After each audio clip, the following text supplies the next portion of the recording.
प्रधानमंत्री नरेंद्र मोदी ने दिल्ली में अपनी तीसरी रैली करते हुए कांग्रेस और अरविंद केजरीवाल पर जोरदार हमला बोला है और दिल्ली में बीजेपी को जिताने की दिल्ली के लोगों से अपील की है। ये दिल्ली है जिसने मुझ पर इतना प्यार बरसाया, सातों की सातों सीटें भारतीय जनता पार्टी की झोली में भर दी। विश्वास दिलाना चाहता हूं, आपने जो प्यार दिया है, जो आशीर्वाद दिए हैं, मैं ब्याज समेत लौटाऊंगा और विकास करके लौटाऊंगा। से अनुरोध करने आया हूं, कांग्रेस पार्टी ने आपके 15 साल बर्बाद कर दिए।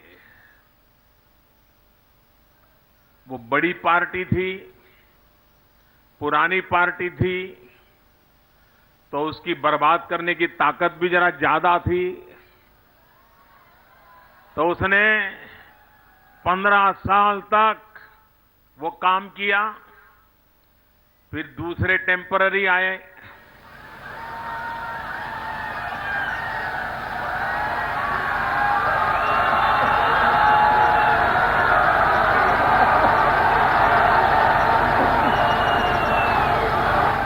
वे छोटे थे, नए थे, ताकत कम थी, तो 15 साल तो बर्बाद नहीं कर पाए।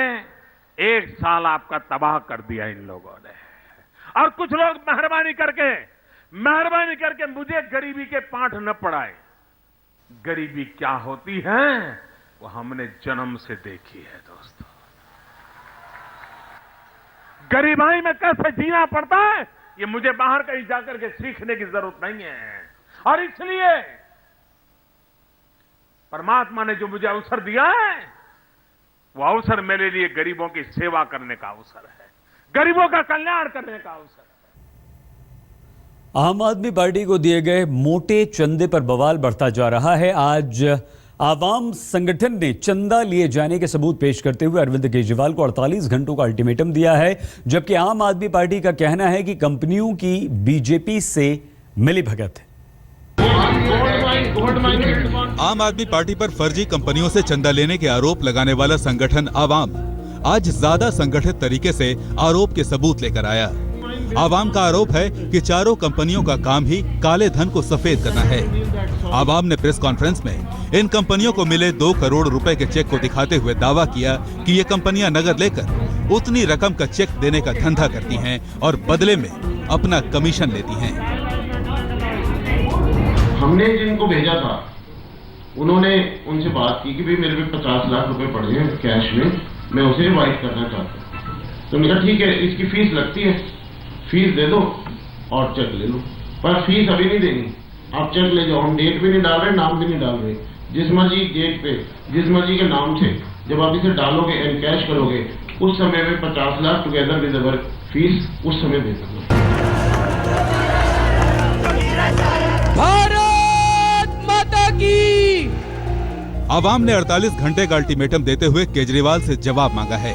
ऐसा नहीं करने पर चुनाव आयोग में शिकायत की धमकी दी है, जिसके कुछ देर बाद ही आपका पूरा कुनबा प्रेस कॉन्फ्रेंस करने आया। बस अरविंद केजरीवाल नहीं थे, मशहूर बैंकर मीरा सान्याल भी साथ आई। लेकिन सबसे पहले आशीष खेतान ने जुबान खोली। केंद्र सरकार का मंत्री इतनी बड़ी बात कहता है तो उसको हल्के में नहीं लेना चाहिए। इसका मतलब है कि उनके पास कोई सबूत है। उन्होंने ये भी कहा कि ये पैसा पहले बाहर से आता है और उसको फिर घुमा के हम मनी लॉन्ड्रिंग करा के अपने पास ये पैसा लेते हैं। इसका मतलब अगर देश का कैबिनेट मिनिस्टर वो कह रहा है कि किसी पार्टी ने, पॉलिटिकल पार्टी ने मनी लॉन्ड्रिंग करी है, आज वो सत्ता में है, उनका उत्तरदायित्व है कि अब उन्होंने जो आरोप लगाए हैं वो आरोप सिद्ध करें। और आज आवाम की प्रेस कॉन्फ्रेंस के बाद ये भी साबित हो जाता है कि कहीं ना कहीं आवाम, ये कंपनियां और भारतीय जनता पार्टी आपस में मिले हुए हैं। आपने उल्टे आरोप मढ़ दिया कि पैसे देने वाली कंपनियां और बीजेपी मिली हुई हैं। मीरा सान्याल ने बैंकिंग के कायदे कानून समझाए, आर्थिक अपराध शाखा से जांच कराने की मांग की। मानती हूँ ये नामुमकिन है, क्योंकि जो आम इंसान है वो बैंकिंग सिस्टम पर डिपेंड करता है कि जो हमें पैसे मिलते हैं, जो हमारे काउंटर पार्ट्स हैं, वो वैलिड पीपल हो, वो अच्छे लोग हों, वो टेररिस्ट ना हो, वो ड्रग मनी लॉन्ड्रर्स ना हो।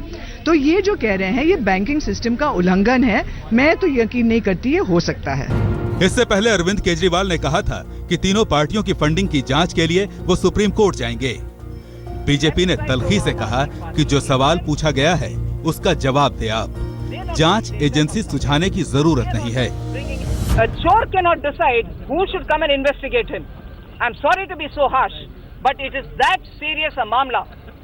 It is something which you have to explain first, and later, of course, the competent authorities, governments, will decide how to handle it. I'm not commenting on that. But you don't have the right to decide who should investigate. You cannot go take the privilege and say, I want only the Supreme Court SIT. अवाम के नए आरोप के बाद आम आदमी party अपने रुख पर कायम है और उसने इस मामले में बीजेपी और कांग्रेस को अपने फंड के स्रोत को बताने की चुनौती दे डाली है और इसके साथ ही इस पूरे मामले की SIT जांच की मांग भी की है। फिलहाल ये मुद्दा और इस पर होने वाली राजनीति बेहद दिलचस्प हो गई है। देखने वाली बात यह होगी कि आने वाले दिनों में आम आदमी पार्टी के साथ साथ उसकी विरोधी पार्टियों का इस मुद्दे पर क्या रुख होता है। आवाम के सभी सदस्य जो कभी केजरीवाल के बेहद करीबी हुआ करते थे, उन पर तानाशाह होने का आरोप लगाकर इन्हीं लोगों ने पार्टी छोड़ दी थी। आज इन्हीं लोगों ने दिल्ली के दंगल से ठीक पहले केजरीवाल के खिलाफ मोर्चा खोला है और केजरीवाल की पार्टी कह रही है कि वो सभी बीजेपी से मिले हुए हैं। रवीश पाल सिंह और पंकज जैन के साथ हिमांशु मिश्रा, दिल्ली आज तक।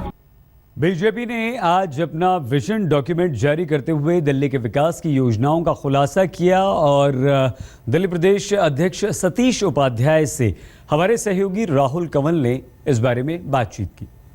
नमस्कार, आप देख रहे हैं खास मुलाकात और आज मेरे खास मेहमान हैं सतीश उपाध्याय, बीजेपी के दिल्ली के इंचार्ज। सर, स्वागत है आपका।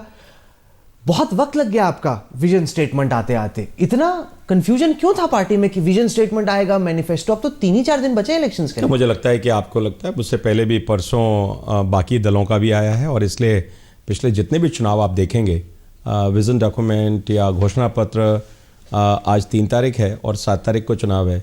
5-7 दिन पहले ही हमेशा घोषणा पत्र और विजन डॉक्यूमेंट आते हैं। हमने सर पार्टी के पुराने मैनिफेस्टो निकाल के देखे। 1993 से शुरू करता हूं, जब पार्टी ने पहली बार ये कमिटमेंट ली कि दिल्ली में पूर्ण राज्य का दर्जा मिलना चाहिए। जी। उसके बाद हर मैनिफेस्टो मैंने उठा के देखा, हर बार आपने ये वादा दोहराया। इस बार आप क्यों भूल गए अपना पुराना वादा? देखिए, ना तो हम भूले हैं और ना ही हमने उसको छोड़ा है। मैं अपने को बिल्कुल क्लियर कर दूं, किसी विजन नहीं, this is a vision document, ये घोषणा पत्र नहीं है। और इसलिए क्या फर्क होता है दोनों में? दोनों में फर्क, दोनों की दृष्टिकोण नहीं। घोषणा पत्र फर्क कितना नहीं है, बात तो सीधे एक ही है। मेरी बात सुनिए, बात दोनों एक ही है, लेकिन इसमें नहीं होने का मतलब इस विषय को हमने छोड़ दिया है। नहीं, पर क्यों नहीं? इसका मीनिंग नहीं है। मैं उस पर नहीं आ रहा। मैंने कहा ना क्यों नहीं है का मतलब, उसका कारण बताता हूं कि क्यों नहीं है का मतलब। मैंने आपको कहा कि विजन डॉक्यूमेंट में नहीं है तो इसका मतलब मुद्दे को छोड़ दिया, ऐसा नहीं है। इसका सवाल यह है सीधे सीधे कि पूर्ण राज्य का दर्जा अपने आप में दिल्ली स्टेट किस तरह से ज़्यादा पावरफुल हो, दिल्ली को किस तरह से ज़्यादा शक्तियां मिले, दिल्ली किस तरह से इफेक्टिव हो, ये एक मुद्दा है। मुद्दा बहुत गंभीर है। सरकार चुन करके आए और सरकार इसके बारे में विचार करे, विचार करके केंद्र को लिख करके भेजे और फुल स्टेटहुड ले। इसके बारे में तो सोचा होगा ना। इसलिए मैंने क्या कहा, मैंने इसलिए क्या कहा, आप क्या चाहते हैं? आप नहीं सोचा आप क्या नहीं। देखिए, हर बार की राहुल जी परिस्थितियां चुनाव की अलग अलग रही हैं। क्या फर्क है इस बार? फर्क है, देखिए फर्क है। उस समय कांग्रेस नहीं सवाल कांग्रेस को चाबी करना आसान है। इस बार वादा पूरा करना पड़ेगा, इसलिए मुश्किल है। ये मतलब नहीं है। मैंने इसलिए कहा कि बार बार अगर किसी मुद्दे को आप 20 साल से लिखते आए, वो महत्वपूर्ण है, या उस पर गहन विचार करके उसको लॉजिकल एंड तक पहुंचाने के लिए उस पर काम करना जरूरी है। सर, मैं बिल्कुल नहीं समझा सर। जब आप विपक्ष में थे और कांग्रेस सरकार में थी, तब तो चाबी करना बड़ा आसान था कि पूर्ण राज्य दीजिए, पूर्ण राज्य दीजिए। अब आपकी सरकार है केंद्र में और अगर सरकार बन गई तो देना पड़ेगा, इसलिए गायब हो गया। मैंने तो इसलिए आपको कहा ही नहीं। मैं प्रामाणिकता से आपको कह रहा हूं कि इसमें लिखा नहीं होने का मतलब मुद्दे को छोड़ देना बिल्कुल भी नहीं है। तो कहीं ऐसा तो नहीं कि इस बार चिंता है कि अगर केजरीवाल सीएम बन गया, मोदी पीएम रहे, आपके मैनिफेस्टो में रहता फुल स्टेटहुड का दर्जा, तो बड़ी दिक्कत हो जाती, कहीं केजरीवाल धरने पे बैठ जाता पीएम के ऑफिस के, ये खतरा था कहीं? ये आपका सवाल है, ये आपका पॉलिटिकल एनालिसिस है। सवाल है ये आपका पॉलिटिकल एनालिसिस है, ये आपका पॉलिटिकल एनालिसिस है। अगर ये होता, केजरीवाल होंगे, अगर मगर प्रोबेबिलिटी में क्या होगा, इसका जवाब तो मुझे लगता है कि 10 तारीख को ही हमको मिलेगा कि अगर केजरीवाल आएंगे नहीं आएंगे। मैंने आपको कहा कि मुद्दों को के लॉजिकल एंड तक पहुंचाना ये हमारी प्राथमिकता है और हमने इस मुद्दे को छोड़ा नहीं है। इस मुद्दे पर निश्चित रूप से एक विचार करके सरकार बने। आपने आज सुबह का ऑर्गेनाइजर पढ़ा, उसमें कहा गया है आरएसएस द्वारा, आरएसएस का थिंक टैंक है, आरएसएस का पब्लिकेशन है, वो कह रहा है कि किरण बेदी के आने से बैकलैश बढ़ा हुआ है, कि आम आदमी पार्टी बहुत जमकर टक्कर दे रही है और बीजेपी में जमीनी स्तर पर नाखुशी है किरण बेदी के आने से। ये हम नहीं कह रहे, ये आम आदमी पार्टी नहीं कह रही, ये तो आरएसएस नहीं, मुझे नहीं पता ना, तो मैंने पढ़ा, ये जानकारी आप मुझे दे रहे हैं। अखबार भी नहीं पढ़ा? हर अखबार का अपना आपने ऑर्गेनाइजर की बात की है। नहीं, अखबार में भी छपा ऑर्गेनाइजर। मैंने कहा ना, आप ऑर्गेनाइज की बात की है। हर अखबार का इंक्लूडिंग ऑर्गेनाइजर, हर अखबारों का अपना सोचने का, सब अखबार अपने सोचने और लिखने के लिए स्वतंत्र है और इसलिए वो क्या लिख रहे हैं वो उनका अपना एक नहीं, नहीं, ये अगर कोई इंडियन एक्सप्रेस होता, हिंदू होता, टाइम्स ऑफ इंडिया होता, आपका सोच, ये आपका सर, ये तो आरएसएस की सोच है। हमने कहा ना आरएसएस नहीं, सवाल ये नहीं कि आरएसएस की सोच है। सभी अखबार इंक्लूडिंग ऑर्गेनाइजर सब लोग फ्री है अपने थॉट प्रोसेस को लिखने और सोचने। नहीं, जैसे कांग्रेस ने आज अपने घोषणा पत्र का दूसरा हिस्सा जारी किया और इसमें कहा गया है कि दिल्ली को सिग्नल फ्री शहर बनाया जाएगा। दिल्ली में डबल डेकर फ्लाईओवर्स होंगे, मेट्रो का विस्तार किया जाएगा, दिल्ली को भिखारियों से मुक्त बनाया जाएगा, अलग अलग इलाकों में ज़्यादा ऑटो स्टैंड्स बनाए जाएंगे, दिल्ली पुलिस और सशस्त्र बलों को एक समान वेतन मिलेगा।